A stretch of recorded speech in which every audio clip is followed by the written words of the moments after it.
What's up guys, it's here back at it again with another video. And yes, I'm not dead. As I say in the main channel, I'm still gonna make my videos on my second channel. So yeah, today's video is not Hot Wheels related. So if you're not into the army stuff that I'm learning, then you can click away, there's no problem. But if you're still watching this video, this is actually one of my viewers asked me regarding like SCS Pro Term, Kit Ho, I hope I pronounced your name correctly. He asked me on tips on SCS Pro Term Infantry. So this video, maybe some of you are passing by my channel, cause if you're like me, right, when I found out I was posted to Pro Term Infantry, I was like, wow, sian lah, infantry. I wanted to be in combat engineer, honestly, but infantry, that's where I was posted to.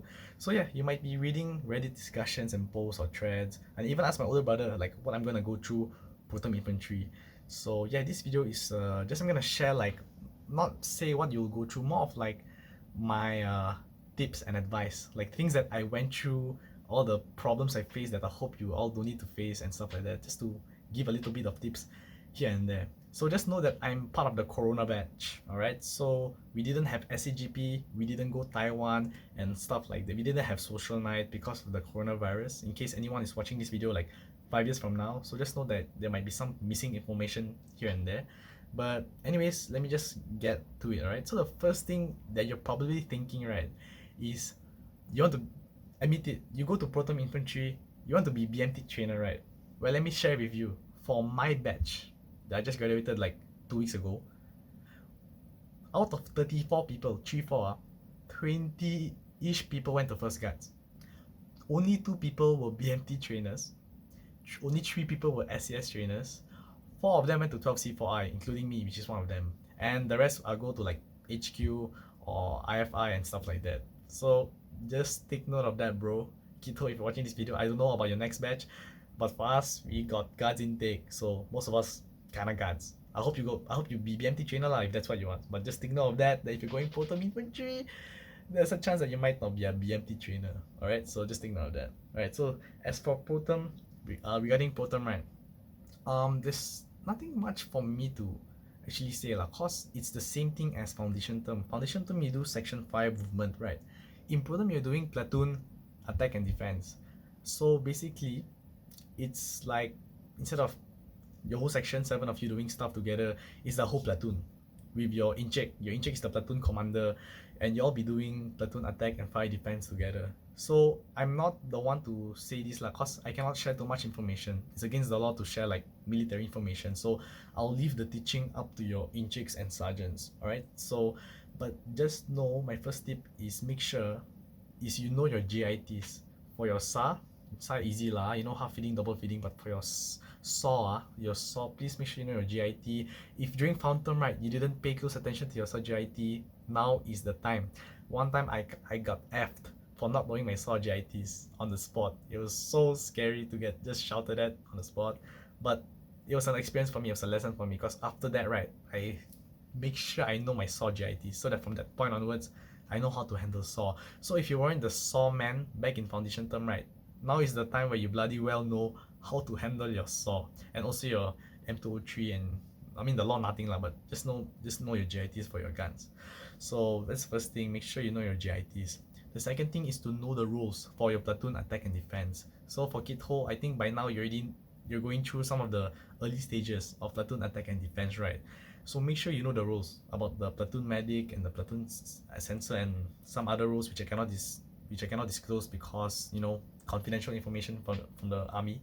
So make sure if you ask other people who've already been that role what it's like to be, what you're supposed to do lah, so that in case you can't, right, you become the SecCom or the platoon medic, etc, etc, you already know what to do. You don't end up looking like a blur sotong in front of your peers and mates lah. So also for me personally, bro, like make sure you do your equipment check. I know this is a standard thing. Now I really know why they keep reminding you equipment check, because the outfield for Pro Term is a whole new level. You think the Found Term outfield was shack? No, bro. For Pro Term, it's even more tiring, especially for your first CO package. So once again, I cannot be too in detail what is gonna happen lah. But basically, right, for the first mission, okay, 5:30 reveille, right. The whole day you prepare for your field camp, and then at night you move out 9 p.m. For me, right, I reached Tekong like 10, 11, and we reached the starting point at 12 a.m. So just note, I haven't slept since 5:30, right? You think you sleep at 12 a.m.? No, you start moving off already. 5-6 kilometer route march to your next location with enemy contacted here and there, or crossing danger area. Bro, make sure you know your CDA. You need to know your CDA and stuff like that, and all those. Until 6-7 p.m. you reach the first point where you do your platoon attack or platoon defense and stuff like that lah. So just know that it will be quite shack for the field camp. I don't want to scare you or anything, seriously, but just be mentally prepared that you'll be sleep deprived. And if you're the lawman like me, right, you're so tired carrying the law until like for 4-5 hours. I'm not gonna lie, I actually fell out halfway because I wasn't feeling well. I vomited. So I told my sergeant that I vomited, I'm not feeling well, and they pulled me out from the route march. And this is just a tip for you. I'm not telling you to like be a chowking or whatever, right? This chowking is different from safety. If you're really not feeling well, right, please sound off. If anything bad happens to you, right, it's not good for you and it's not good for everybody. During one of my field camps, right, I hope this is not too personal if that person is watching this video, in case he comes across my video. He actually got a heat injury lah, and thank God he was okay. But it was a really scary experience lah, cause to see your own body, right, to see one of your friends like just like attain heat injury is no laughing matter, you know. So back to my point, if you're not feeling well, right, it's just sound off. Of course, it's a different thing if you're like tired or what. If you can push on, but if you know you're not feeling well, just sound off, because as I mentioned just now, the things in pro term will be ramped up. It's gonna be harder than found term. So to some people, you might not be able to do it lah. Like not say you not be able to do it. I don't want to discourage you, but just take note, just sound off. So yeah, the outfield in pro term is gonna be more shack. Obviously I didn't go through the Taiwan outfield, so I cannot talk much on that. Your best bet is to read the Reddit forums online and stuff like that. But yeah, for the outfield, it's just like that. Now for the CQB, the CQB, right? You'll have live CQB, which is fun, but of course, please make sure you don't take my word for it. Like, oh, fun lah, drifters say fun, but you have to take note of the safety also lah. And don't worry lah, they'll make sure you do your blanks. You lose group movement first. You play with your blanks, then your live fire. They'll also be like walk the ground and the safety brief and whatnot. So just make sure lah, when it comes to safety, please take it seriously, especially for pro term lah. Not just in pro term, but throughout your NS life. Just make sure you're safe. But yeah, for your CQB, just note, instead of 4-man team, it'll be a 7-man team and stuff like that. And speaking of live firing, is your advanced train fire package. So back in BMT, you got marksman, is it? You need 26 out of 32 to get marksman back in BMT, right? Well, for pro term infantry, you need to get 39 out of 48 to get your marksman patch and your $200. Alright, so not gonna brag, I'm not gonna lie, humble brag. I got marksman for proto infantry, but the thing is, it's not easy, you know.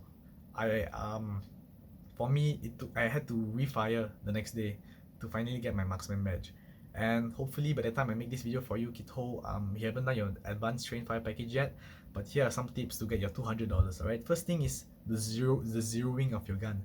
When you're zeroing your gun, right, make sure you zero your gun properly, so that when it comes to the actual live firing, your gun is as accurate as possible. Personally, for me, right, I know my gun wasn't zeroed properly, and so I forgot who asked. They were like, anybody here want to zero your gun again? We have extra ammo. I was lazy. I was like, I don't want to get off this bench. I'm just gonna sit here. And end up during the actual live firing, I didn't do as good lah, because my gun wasn't zeroed. So please zero your gun properly, alright? And the next thing is, back in BMT, you know how at night shoot, especially if you're wearing spectacles, your spectacles fog up. Buy anti-fogging liquid for your spectacles or something. Honestly, I didn't use it lah. I was too lazy to buy. But I'm telling you now, please, if you're watching this video, please lah, just buy it. It's worth it, man. It's like a few dollars. You spend a few dollars to get $200, worth it. You can even share with your friends, since you're only using it at that one day, or if you're reshooting 2 days for the ATP. And also Ninja Van, right? If you can buy from the Ninja Van, just buy. By the time I finish my live fire, my zeroing, right, the other platoon finished almost empty the whole Ninja Van already. So just make sure you bring money, and if the incheck or whatever say can buy, right, make sure you buy, because if you sway, right, the ninja man might run out of food already. So just take note of that. So yeah, back to the advanced fire package. Just note that there will be a 300-meter shoot. It's not that hard lah. If your gun is zero properly, you can shoot all six. I managed to shoot all six actually. It's as long because it's supported lah, so it's not that bad. So you just take note of that. As for the what's gonna happen for the whole 48 shots, I'll leave it to you lah. When the day comes, you'll know what you're supposed to do. But just note that make sure you zero your gun properly and stuff like that. As for other miscellaneous stuff for Platoon, right? One thing is your section stores. I think you really learn it in Phantom. Make sure you take care of it. People got lose shit during field camp. And remember how I say it's quite shag. I understand people are damn tired. They sleep deprived. But you still have to do your freaking equipment check. I heard this guy from another company, he lost a magazine full of blanks. Yeah, you know how serious that is, right? I don't know what happened to that guy, but they did find the magazine. But you wouldn't want that to happen to you, so please do your equipment check, especially with your chocolate bars. You might be thinking, hey Drifter, what's a chocolate bar? You'll find out. You'll find out what a chocolate bar is, but just do your equipment check. Alright, so I'll pause the video and thought of it. As I said in the beginning of the video, I think there's really nothing much for me to add. What you're basically doing in Proton is the same as Phantom. Navigation, you'll do your exercise Wanderer and Long Stride. It's the same. You just make sure you know how to use your map, tap your maps properly and your compass and stuff like that. You'll also be doing a 16-kilometer route march. The one you do 24 km before, so 16 km is nothing. I mean, it's still quite shag, but you know, just know that you'll do route march. Your SOC and IPPT, you know, just do your best. And oh yeah, how can I forget? I think a lot of the questions I was asking myself is, well, I want to be BMT trainer. Like, what am I supposed to do? Here's a tip. Maybe you can share this with your friends, cause it doesn't matter. I have a friend who didn't get silver for IPPT and he failed SOC, but he still got posted to first guards. I think I got mentioned in the video, right? Half my platoon went to first guards. Only got 2 BMT trainers. But even so, even though he got silver for IPPT, he failed SOC, he still got posted to first guards. You guys might think, like, you might hear a rumor like, oh, those who go BMT trainer are those like not good one lah or whatever. That's not exactly true. It's really quite random. I don't even know why I'm posted to 12C4I. For those who don't know what that is, right? Once again, I cannot disclose too much information. It's an armor unit. I'm going to be posted to armor next week. I infantry since BMT, Phantom, Proton, and then I'm gonna be a vehicle commander. So just know that not when they say things like, oh, they'll, you know, look at your performance and stuff like that. I don't know how true that is lah. Maybe you'll get the silver Bayo and stuff like that. But if they say things like, oh, if you're a BMT trainer, right, you must be really like below Sotong 1, or even to be SCS trainer, you need to be top. I don't know how true that is lah, but that's my for me lah. That's what happened at least.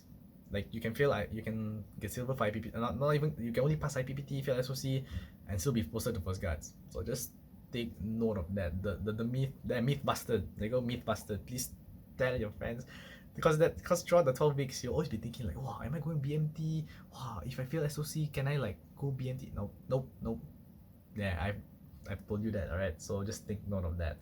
But other than that, yeah, just like any other thing in NS, stay safe, do equipment check, and for Proton, just be mentally prepared lah. Depending on whether you're going to the Taiwan trip or not, just make sure you really coordinate well with your section mates. Don't be afraid to like work with them. If you don't know anything, ask them for help. Like, hey bro, how do you do this? I don't know how to do this. You might look like a blur satong in front of them, like, walao eh, I thought you know already. But it's better to look stupid at that moment than to look stupid in front of your inchecks and sergeants when the actual training comes. So yeah, I hope this video helps for those going through Proton infantry. Don't be scared lah. For me, right, I'm quite happy to have finally completed my 22 weeks in SCS. Although we didn't have, once again lah, the Taiwan, the social night, half my platoon never do platoon live firing and stuff like that. You know, it's still I'm still glad to finally be third sergeant, And just know, I know it's repetitive in SCS, they will tell you like your future commander and stuff like that. It's true, you know. Make sure that not only do you learn how to do your stuff, but you need to learn how to be a commander as well, cause next time you're gonna be leading people, you know. You're not a man anymore. If you've been man molding all this time, right, in pro term, not just infantry, maybe you go MP or whatever also, now's not the time to man mold. Now it's really the time for you to step up and try to step out of your comfort zone.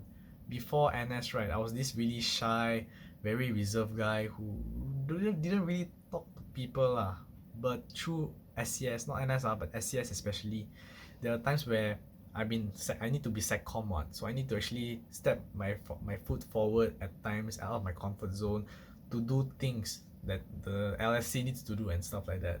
So yeah, just make sure you know your stuff, ask questions, and most importantly, enjoy.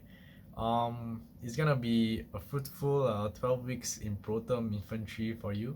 I hope, depending on your company, but for the most part, it's okay lah. It's really not that bad. The 12 weeks will pass by really quite fast. It'll pass by quite fast, and the next thing you know it, right, you'll be announced where you'll be posted to. So anyways, this video take quite long already. I hope this video helps, and if you have any questions regarding SCS, there's 12 weeks worth of stuff to talk about, but I only scratched the surface. So if you have any more questions in the comments below, right, regarding SCS Pro Term Infantry or SCS in general or what, or NS related stuff, maybe I can help you out, ask in the comments below. But anyways, that's it for this video. I hope you enjoyed watching this video. I helped you out, and yeah, I'm not gonna waste your time any longer. I will see you guys in my next video. Bye bye.